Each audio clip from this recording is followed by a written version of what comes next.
acceptance, right? Mm-hmm. There's nothing inherently wrong with it, but your body perceives that as a threat and immediately goes to attack it. And then that's what causes the allergy. That's what causes the problem.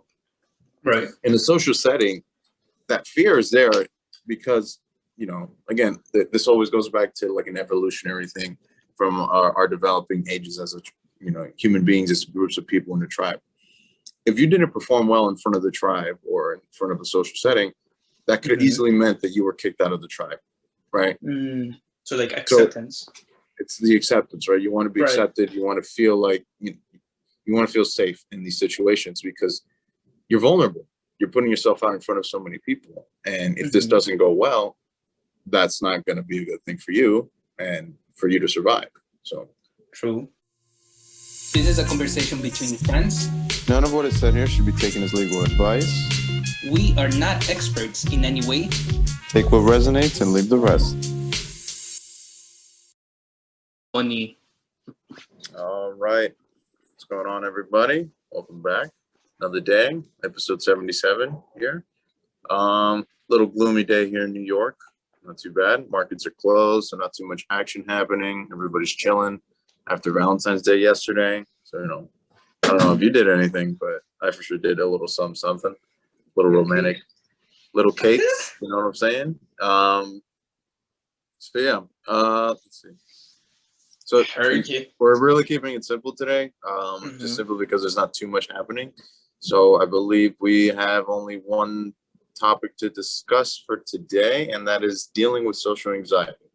Maybe moving forward, we might move a little bit more towards this format just because it's a little bit more chill as opposed to trying to, you know, force more stuff down the pipe when there's not really much to talk about. Thanks. But in any case, moving into this topic for the day, dealing with social anxiety. So have you ever dealt with social anxiety before? I think I had, but I wasn't like really aware of it. Like I didn't know what I was, you know, like I had social anxiety until I went through it.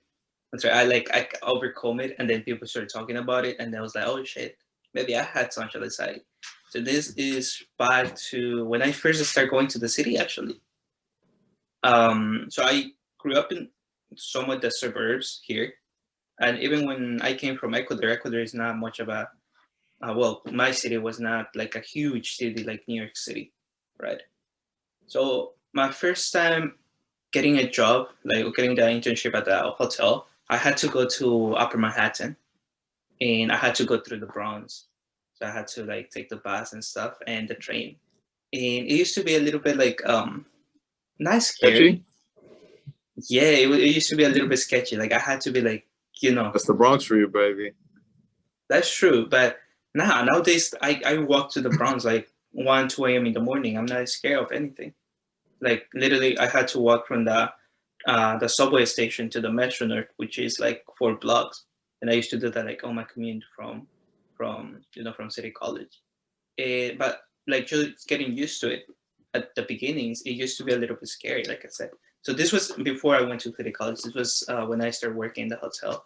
And I know I was a little bit anxious because I was, you know, I couldn't keep my mind off what I was doing. I was in the train, or I was like walking around like in the middle of like 100 people right there. I would be like, shit, like they're looking at me, what they're thinking about me, or what they're trying to do. So it's like all these little thoughts in my head. It used to be scary, bro. And if somebody looked like a sketch, I would be like, shit, they're looking at me. And yeah, I think that was the only time that I felt like I was anxious in like a social environment, because it was something new and I was like a little bit still on my shell, like opening up. So I think that's my experience when it came to social anxiety. And another reason too was it was because I used to smoke a lot of weed back then, so that used to also fuck my mind up. Get you paranoid? Yeah, get me a little bit paranoid. And actually nowadays when I smoke weed, I do get a little bit paranoid. So, and I don't know why that is. No, I think that just kind of happens as you get older. Yeah. I'm not. We should probably look into why that happens, because I know multiple people with that experience. As they get older, the more that they smoke, the more paranoid that they get.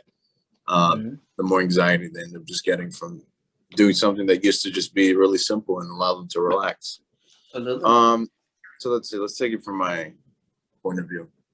Honestly, man, I don't think I've ever dealt with social anxiety, at least not to any extreme degree where I felt like I just froze or I had to freeze, or I feel like I was having a heart attack or like just hyperventilating or anything like that. I've always been, like, as young as I can remember, I've always been in front of people, whether that be due to the fact that I used to go to a Catholic school. So, you know, we used to sing in a choir in the front, like front and center, and on like towards a big crowd, right? So that was usually, that's like my first experience as I was young. And then throughout elementary school, middle school, usually there was plays that was performed in front of the school with a lot of people. Now, obviously, this was like in a group setting, so it's not like I was just the only one performing there. Eventually, at some point, I ended up, you know, doing some solo performances. I remember back in middle school, we used to have these speeches. So this competition where the students used to give speeches, right? So you kind of just recite a speech, like a famous speech, whatever the case is. And I did my speech in front of like, I think it was like 200 people, because it was the class of 6th, 7th, and 8th graders. So I did it in front of everybody there and all the teachers. And, you know, obviously at first it's extremely like stressful because, you know, you don't want to mess it up in front of so many people. And I do remember that there was this one girl that completely messed it all up because she had a lot of anxiety and she just couldn't perform during when the time came in front of so many people. And, you know, she had to literally just step down, kind of get herself back in control and reset, just simply because she couldn't deal with all the pressure. So it's hard to say like what you should be doing and shouldn't be doing. We can just take it from the perspective of what we have available, right? So for me, it was just less of like stopping myself and kind of falling into the pressure and all the stress and the fear of not performing well, and kind of just doing it. Speaks towards, you know, those people that are able to, in the face of danger or in the face of whatever it is, whatever their fear is, be able to perform and actually move forward. And, you know, that builds your courage. And that's how people are brave or are considered to be brave. Because regardless of the fact that they're fearful, they're able to push those limits, push those boundaries, despite whatever they're feeling. And that's not to say like you're supposed to repress your emotions or anything. They're there, and it's there for a reason. And, you know, we can get into like the evolutionary psychology of that, but at the end of the day, it's a normal fear to have. And you just have to do your best to not just be completely stopped by that. It's just something that should be in the background while, you know, you're doing what you have to do. It's like a warning signal that your brain sends to your body or sends to you at the moment. That it's not even that, because like you can maybe make an analogy to like an allergy, right? Like what is an allergy? It's your body overreacting. It's your immune system overreacting to something, right? Like people have allergies to like peanut butter or peanuts, right? There's nothing inherently wrong with it, but your body perceives that as a threat and immediately goes to attack it. And then that's what causes the allergy. That's what causes the problem. Right. In a social setting, that fear is there because, you know, again, this always goes back to like an evolutionary thing from our developing ages as you know, human beings as groups of people in a tribe. If you didn't perform well in front of the tribe or in front of a social setting, that could have easily meant that you were kicked out of the tribe, right?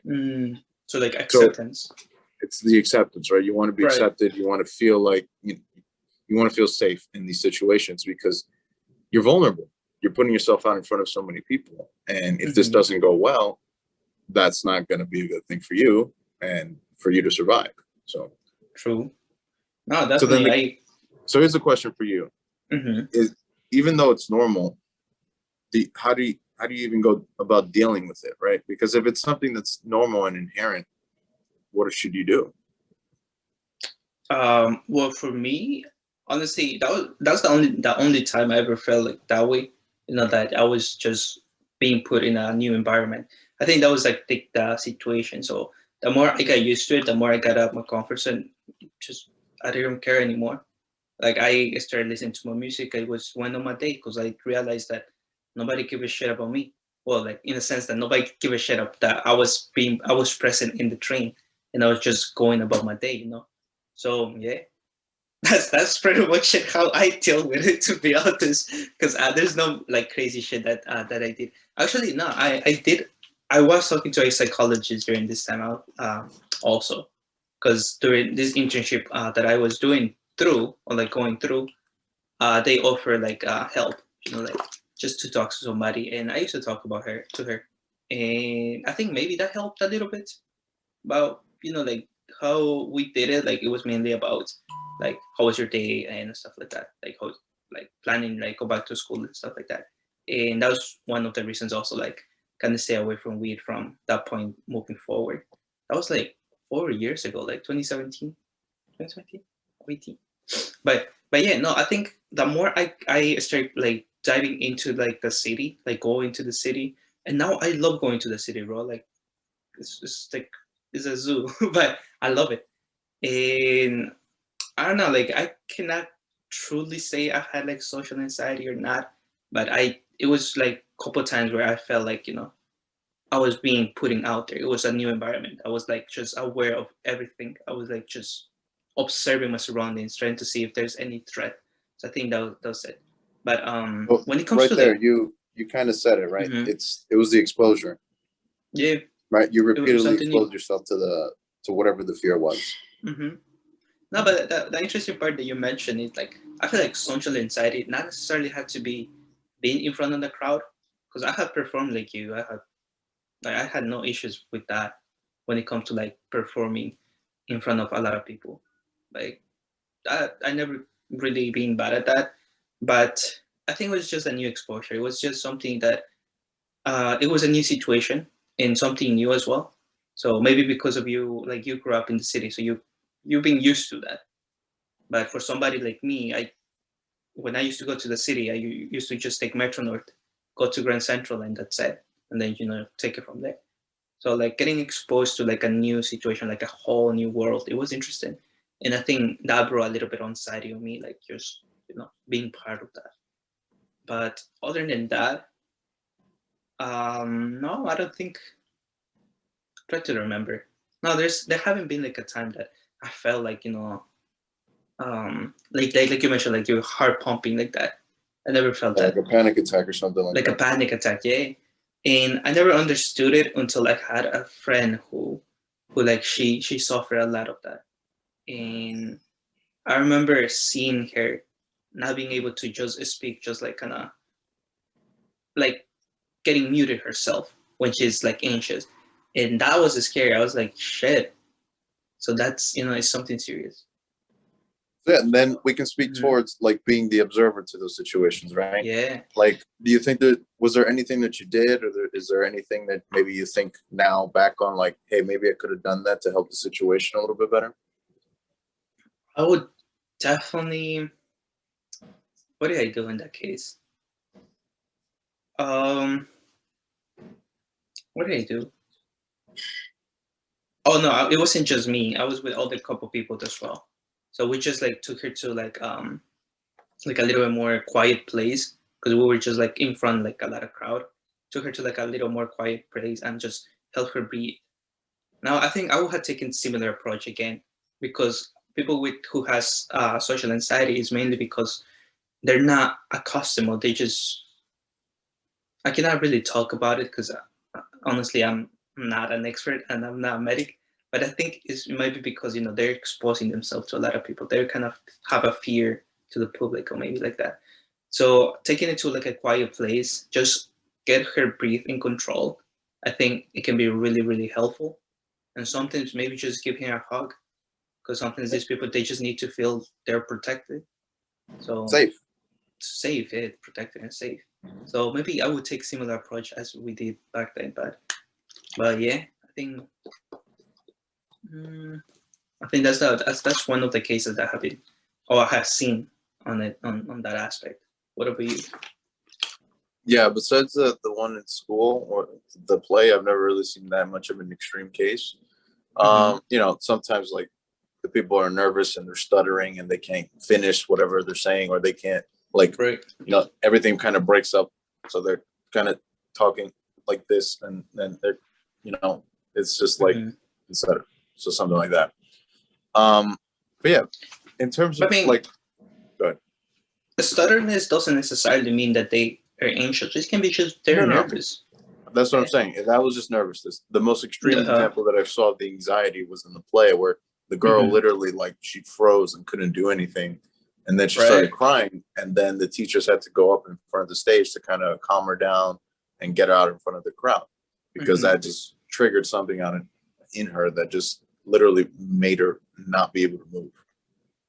Yeah, no, it's interesting. I haven't seen such an extreme case that, just not moving or just I have seen like in the movies how like they get like panic attacks and they start screaming or nah, it's insane. But that I feel like people with when they get into these situations definitely they need support and to be understood as well, because sometimes we just damn you get Starbucks coffee. Got the uh, large. damn bro. Um, they need to be understood. I think that's one of the first things because you don't know their life, what they're going through. If you really don't have to deal with situation, and you should be grateful that you don't have the situations. Maybe later on you might encounter, like I said, like new experiences where you're really truly out of your comfort zone and in something new, like what happened to me, and you might be a little bit anxious at the beginning, but understanding that this is it is a medical problem, right? And understanding that and being patient and also trying to help and make your support be felt rather than just judging or just abandon your friend or not being friends with him or her because of that situation. I think it can make it worse. So now I think that's pretty much what I have to say on that aspect. Yeah. Understand the person and be resourceful and helpful because you don't know what the other person is going through. And I think it can be scary. Personally, I think it can be really scary. Yeah, for sure. I would imagine for some people that's like, I've heard of people having nightmares like that, right? Or Hmm. like that kind of social anxiety just makes them freeze up, and you know, it just eats away at them.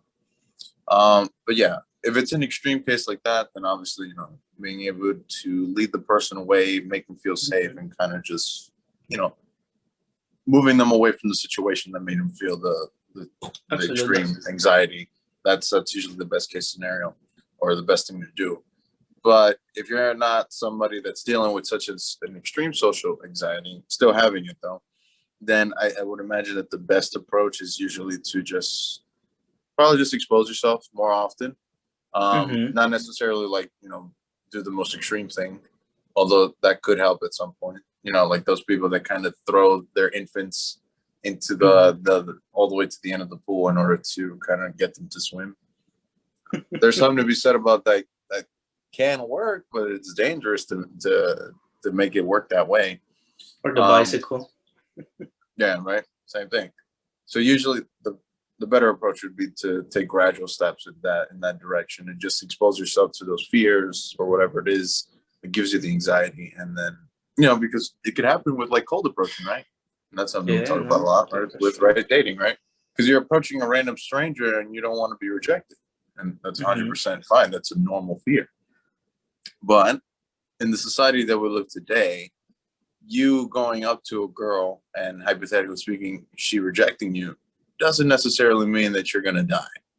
Because True. again, that fear is coming from a place of being socially rejected and socially Hmm. outcasted, and then you're excommunicated from the tribe or from the group, right? Hmm. And that's where that deep fear is coming from. Once you once you start understanding where it's coming from, and at the end of the day, we live in a society where that's not going to happen. You Hmm. mess up with one girl, that doesn't mean that the rest of the world hates you and now that's it. That's the end of your life, right? you need to have a firm understanding that that's not going to happen. Right. So let me ask you this: what would your approach be, or how would you deal if the partner that you're dating suffers of social anxiety? Well, like you were saying before, you're going to have to be understanding, and Mm-hmm. you're going to have an awareness of like what are the situations specifically that would trigger it. Right. And it depends on the severity of it. If it's something that's extreme, then obviously I think the best approach is not to expose them to it at all. Like, let's say they have an anxiety to go to parties, and you're the type of person that likes to party a lot, it's probably not a good idea to bring her to a party. But if it's something that's mild, then obviously, with their consent, and if they want to actually work through the problem, you help gradually expose them to the issue. And little by little, just make them feel more comfortable in those uncomfortable situations until you get to the point where like you go into the city and you love going, as opposed to when you first started, you had this, fear of like, man, everybody's looking at me, everybody's judging me, whatever the case is. But yeah, what about you? What would you do with your partner? I think exposing her a little bit more to that situation that triggers her, for sure. Like similar approach that you mentioned, like if it's something mild and she wanna actually work it out, definitely do that. But also, I would suggest like maybe like meditating together, because that can really help clearing your head, clearing like bad thoughts. I like out outside Outdoors? sports, outdoors. So definitely taking her to like outdoors activity, that it can be really helpful as well, just to like connect with nature and really clear your thoughts. Now that would be a really good approach. Now another thing too, being resourceful once again, being understanding and being there for her when she's going through those cases, and not just getting angry at her because it's something that she's going through. And definitely if it gets like a little bit worse, it keeps like progressing, definitely seek for professional help, or like being with her to seek a professional help, like maybe a psychologist or a therapy and stuff like that, and making sure that she's following up, being there for her. I think that's the best way I can put it there, because if this is my partner, then I want to the saying, you want to be through the goods and bads. And but yeah. Now, my question to you is, what if they decide they like, you know what? I know I have this problem. I don't want to fix it. And that's yeah. I think that's definitely the deal breaker for me, because if she knows she has a problem, but she's not really facing through it, what makes me think that in the long term she will, it's gonna come up that as a couple we're gonna have arguments, we're gonna have problems. So that's already telling me that when that time comes that we as a couple we face a problem, she's not gonna want to work it out. She's just gonna let it be. So I think that's one of the things that I will put a lot of thought. If she's really not willing to like work it out, she just wanna go about it, which is taking steps to improve herself, then I think it will definitely be a deal breaker for me. I would still be her friend and just listen to her, but I wouldn't necessarily go into dating her because of that. Because it just tells me that in the future it's gonna be hard. that speaks volumes of the character. Because exactly. Deal with an issue that is obviously a problem. Then what's to stop new problems coming up in life, and you just decide that I'm not really going to deal with it. I'm just going to let it be what it's going to be. And you can bring up the argument like you got to love me for who I am. But at the end of the day, like we can speak to it, right? We're always trying to improve ourselves. We're always trying to do better, and you would like that to be reflected in the person that you're with. And Absolutely. if they decide that that's not the case anymore, or that was never the case to begin with, then it's gonna be up to you to make the decision of, well, is this the person that I want reflecting the other half of me, right? Absolutely. So yeah, no, definitely. Oh, but yeah, I think that covers most of the topic. But social anxiety is an issue. It's a huge issue, I would say. And whether you have it or somebody that have it, just be the support, because these people, they need to be, feel safe and feel listened to sometimes. That would be my advice.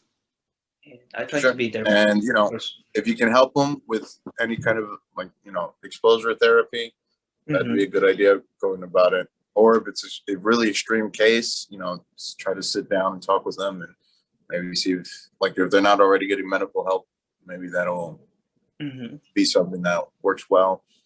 Which you mentioned there earlier about the meditation and doing outdoor activities, things like that. I think that's also very helpful. Right. Maybe not necessarily for extreme social cases, but still just to help relax the mind and kind of ease into whatever the process is that you need in order to get yourself better with the social anxiety. Definitely. Again, more exposure, better off you're going to be. Definitely, absolutely. And yeah, I think that's pretty much it, what I got to say on that topic. But yeah, that's pretty much it for today. I think you got anything else to add up? No, that's it. This was just another chill episode. Not too much happening, so we only have one topic to talk about. But come next time, we should have some stuff to talk about, given that the markets will be open. Yeah, and, news coming up. Maybe the aliens will come around. Hopefully, fucking maybe aliens, bro. But we'll see. We'll see. Who knows? All right, then. We'll let you be. Peace out. See ya next time. What the is we?